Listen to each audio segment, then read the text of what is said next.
Hi, my name's Chad. I'm a certified financial planner here in Canada. Recently, I came across a scene from The Big Bang Theory where Sheldon is trying to give money to Penny, and it really enlightens us to a lot of his psychology when it comes to investing. And I realize there's a really direct correlation between what he's doing or doing wrong and what some of you may be doing wrong in your group RRSP. Let's take a look at it.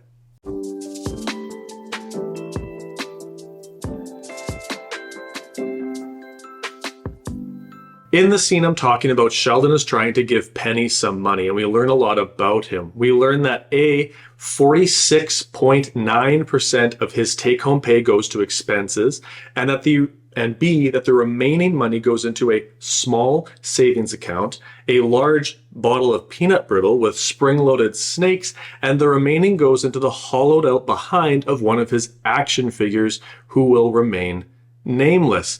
And right away for me, I was thinking, oh my goodness, Sheldon, you're leaving so much money on the table by not investing that money. And it reminds me of cases that I've seen in the past where I meet people who have group RRSPs, and when they first got it, they were overwhelmed by the amount of options they had to invest. Maybe some analysis paralysis set in or whatever it is, but the default option was the one selected, and clients ended up leaving a lot of money on the table. So I'm going to use the silly example of Sheldon just to kind of show the impact it can make, but I want to make sure it's clear. If you're in a group RRSP, it might be time for you to go review what you're invested in. And if you want to have this as a part of a financial review, that's something you can bring in with me as well. But let's look at some of the numbers here.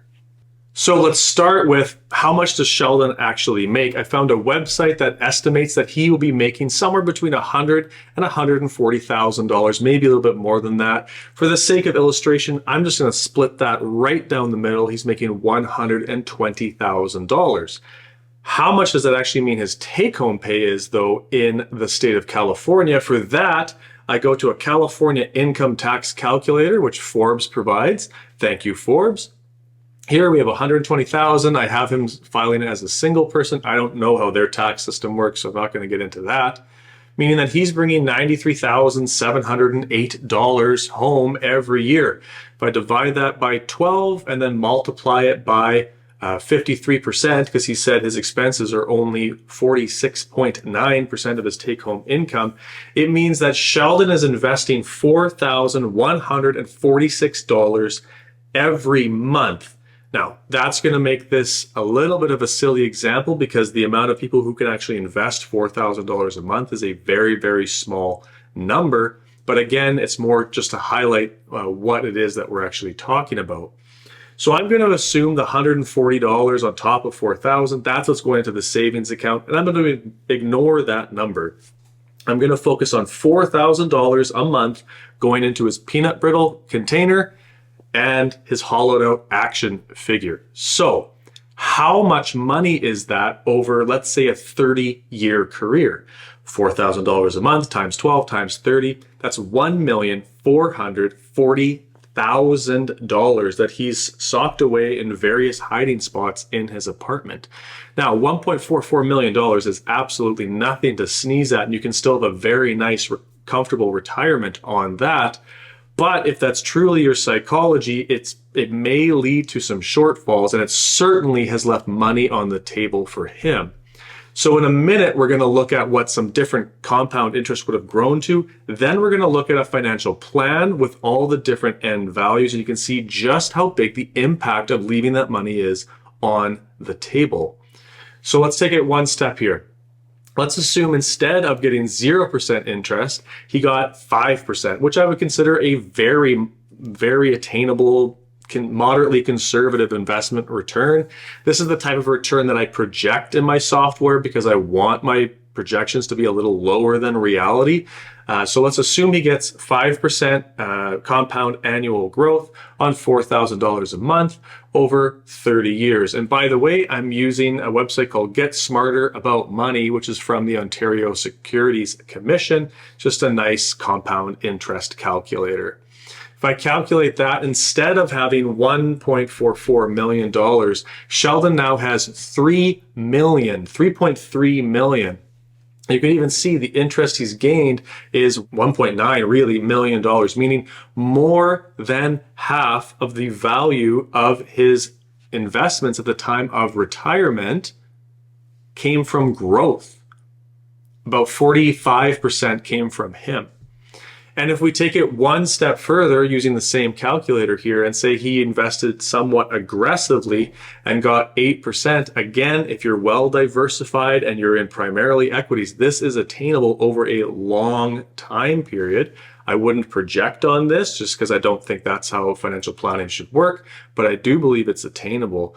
That same $4,000 a month now turns into nearly $6 million, meaning that the vast majority of what he has in his investment account came from the growth that in this case he did not leave on the table. So let's look at how this could impact an actual financial plan. So now to do this, I've of course had to translate some things, right? It's in a group RRSP, which is obviously Canadian. I have him living in Canada now, things of that nature. But Sheldon and Amy are age 60. They want to retire January 1 next year. They want to spend about $7,000 a month in today's dollars, and they want to do about $10,000 a year of travel. Very modest. If you know Sheldon from the show, he's probably not a big traveler. And if we look at this, this is the scenario where they have the money and the hollowed out action figure. And even here, I've kept that psychology into retirement. So he's earning 0 investment returns. I have Amy and Sheldon both getting 75% of CPP, 100% of OAS, but the group RSP is the only asset that the two of them have. So we scroll down and age 74, we have our first year highlighted in pink. And just as a reminder, these years highlighted in pink or red or whatever color it actually is, that's a liquidity issue year, meaning that they're either completely out of money or in some cases, maybe you're out of liquid money and you have access to like house equity you need to start leaning on. But they start seeing shortfalls at age 74 and it just gets worse and worse from there. Now, if we flip to the scenario where they're getting a 5% rate of return consistently during the career, I have them now invested in retirement quite conservatively and only earning a couple percent. I have them in a 60-40 mix, equities to fixed income. If I scroll down to 74, it's not pink. In fact, there's a few years here where they're running a positive net cash flow, which means there's more income than they need. And if I continue to go down, they've built up a significant cash balance and there's absolutely no shortfall years. So let's go to the goal coverage comparison tool and see what that looks like.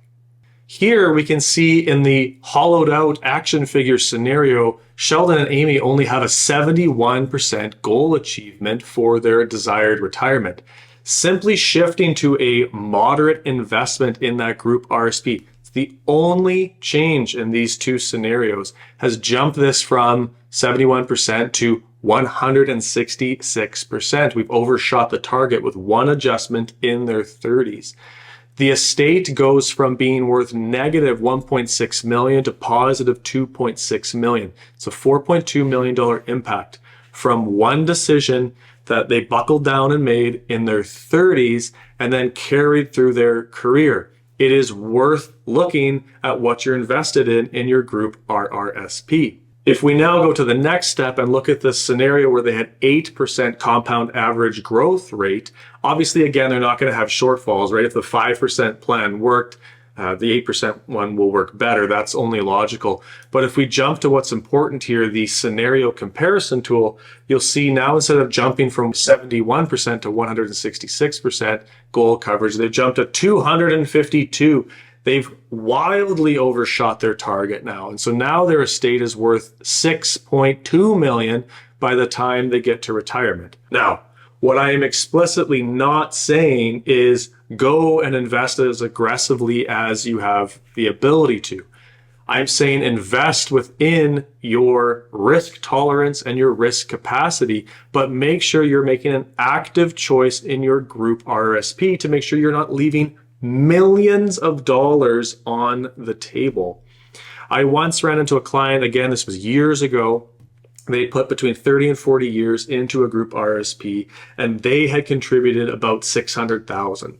They had never selected what they actually wanted to be the investment, so the investment company shifted to the default, which is the savings version, and has no risk. The 600 or so thousand, I don't remember the exact numbers, but the roughly 600,000 that they had put in had grown to about $750,000. Now, $750,000 is still a significant sum of money, and you can retire comfortably on that. I've illustrated that in other cases before, but that many years, had it just been invested moderately, very easily could have been high 1 millions, low 2 millions comfortably, and it would have made a wildly different impact on the projection that we can put together, as you can see here from this case. So if it's time for me to review your financial plan or to review your options within your group RRSP, there'll be a link in the description down below that comes directly to me. And until next time, keep planning.